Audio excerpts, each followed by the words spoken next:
For years as Bulls fans, we have been begging Bulls ownership to fire Gar Forman and John Paxson after years of disappointment, frustration, and a toxic culture that existed within the organization. And then in 2020, after nearly 2 decades at the helm, we finally got what we had all been dreaming: a new front office, new management, an outside perspective, and hopefully a change in the culture of the organization that has always been perceived as cheap, shady in their dealings with the players and coaching staff, to hopefully bring some respectability back to this franchise. But here we are, 5 years later, and if we're being honest with ourselves, not a lot has changed. Sure, when AK and Marc Eversley first came in, they made aggressive moves by trading for Vucevic and signing Lonzo, Caruso, and DeMar DeRozan. Aggressive moves the previous front office wouldn't have dared to do. But those aggressive moves in accelerating the Bulls' timeline to try and win now, of course, did not work out. And so far in AK's tenure, we've seen just 1 playoff appearance, 1 playoff win, and 3 straight play-in appearances where they failed to advance into the playoffs from the play-in tournament. 1 winning season and a total record of 195 and 205 since taking over the franchise.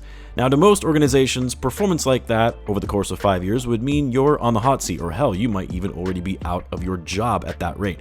But not for the Bulls, not for Jerry Reinsdorf, because AK more or less has done exactly what ownership wants to see from him.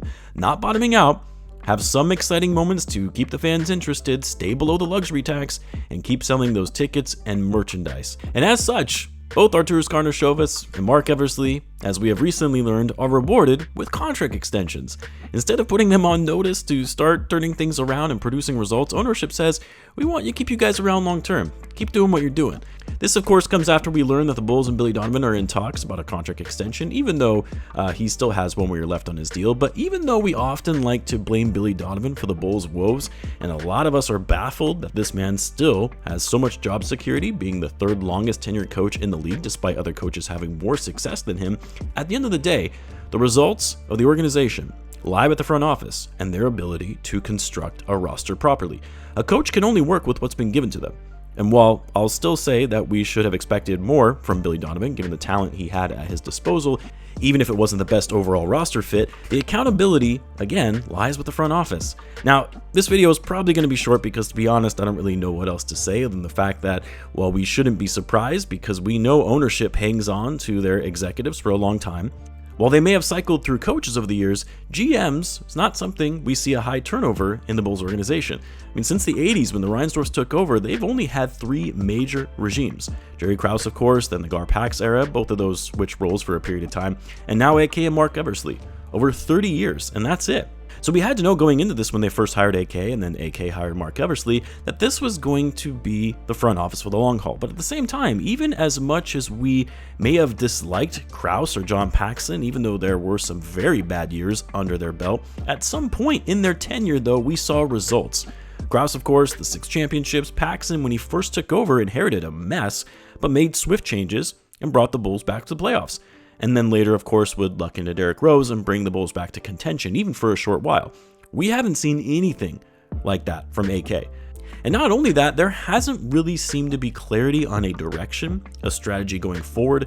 And look, this is coming from someone who actually defends AK, probably more than I should, because there was an initial vision when the team in 2021, even though they had no backup plan and strategy after Lonzo Ball went down. And yes, when it comes to a front office, unlike a head coach, you obviously can't cycle through them every 2 to 3 years because their job is all about building a long-term roadmap. And as such, they're always afforded with some grace to see if their moves come to fruition. But how do you not at least say, all right, we're giving you another year, max 2 years, to show us that things are heading on the right path? And if we see more of the same thing, more inaction, more throwing stuff at the wall and seeing what sticks, more evidence that you don't really know what the hell you're doing, then you're out. But instead, the Bulls are giving these guys an extension, rewarding the mediocrity. Like, if I'm AK, what's the incentive to try and do better at my job if all I have to do is be average and they'll keep rewarding me for it? You're rewarding a poor performance culture where as long as you're just okay, you'll get to keep your job.